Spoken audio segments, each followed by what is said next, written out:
Well, the new update has finally dropped inside Capybara Go, and there's a ton of exciting things happening. We'll be making another video about the event tonight, so stay tuned for that. But for now, we're going to go over the bunch of new things that have been added into the game, including the new tower. Well, I guess I shouldn't say new tower because it's just the tower with an extra 1,000 levels, but so far I've made it to about 1,357 or 135-7.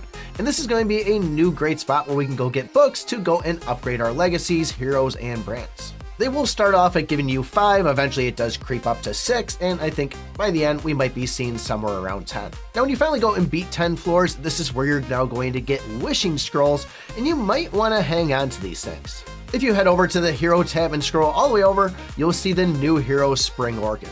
And just to let you know, I did go and pull this a bunch, and after I finally did the ultimate prize draw there, I looked at the chances and it's not actually in there yet.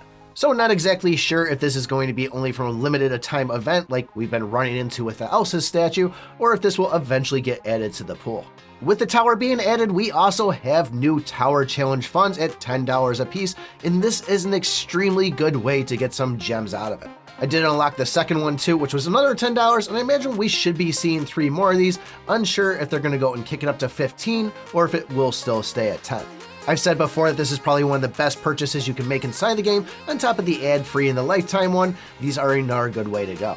Another thing you may have noticed, if you go over to your skins and go to avatars, you'll now see there's an avatar for the new pet Susu. I haven't gone through and tried opening pet eggs yet to see if I can pull on it. I'm just going to kind of wait it out and wait to see if we have some announcements. But probably the big one that you really care about here is the Adventurer tab with the 4 new heroes or adventurers that have been added to the game. The first one's going to be Piggy Warrior, which will cost 3,000 gems to unlock, and then the other one you see here is going to be the Panda, which will cost $20. Now I'm uncertain if we're going to be able to get shards for this because the other 2 heroes will show that, hey, you need to get shards to unlock it, so we'll have to wait and see on this. In the meantime, I did just purchase it for 20 bucks. If you look up at the top right, you'll see the attributes of this adventurer here, and these are just going to be additional stats that get added.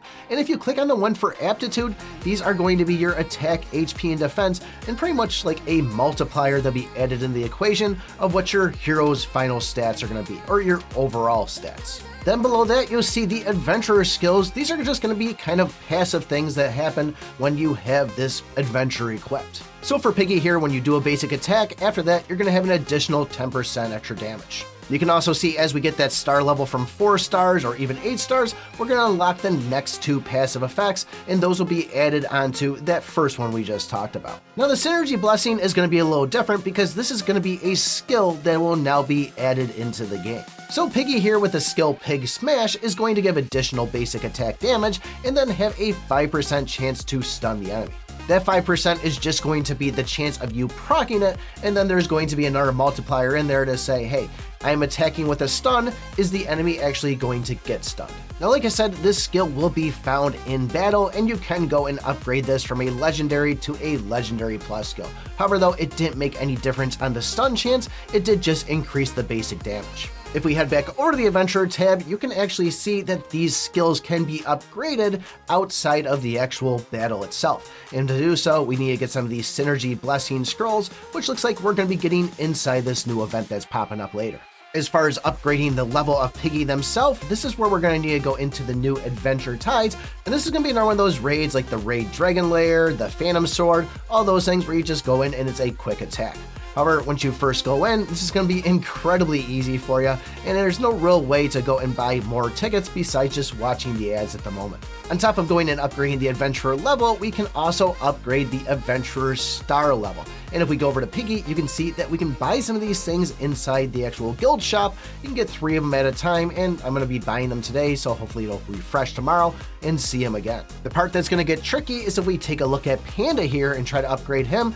Those are actually going to be in the Magic Crystal shop, and these things are going to be a little bit harder to get. But with all these adventurers, you really want to unlock them all because upgrading these things will give you those all adventurer stats. When it did come to upgrading the levels on these, upgrading Piggy actually costs less currency than going and upgrading the Panda. So one of the big things we used to do when playing Archero is you at least wanted to go and upgrade these things, let's say to level 20.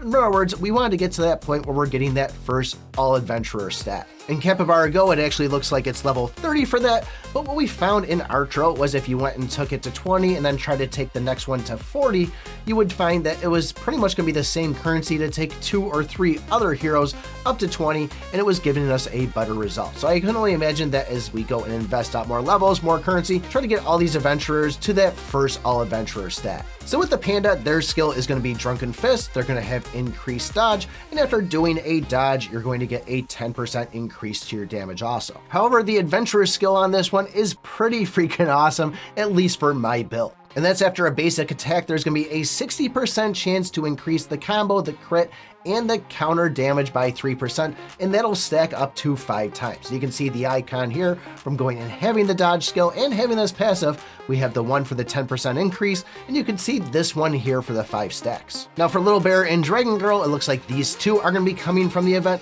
but as far as the rarity being higher, the stats are only going to get better. You can see it in the HP and attack, and you can even see it in those aptitude stats also. It seems like when I went and battled and grabbed these skills, they weren't anything at least extraordinary, at least at this level 1, and similar to the mounts and the artifacts, same thing with these adventurers, we can go and have one on for a cosmetic look and still use the skill of the other. But so far, this seems like a pretty solid update, and if you saw my video from yesterday, as far as the Arcana treasure chest, unfortunately, I didn't get back a universal one. But if you want to know what I'm talking about, take a look at this video right here. Thanks for watching, and remember, I pick my butt.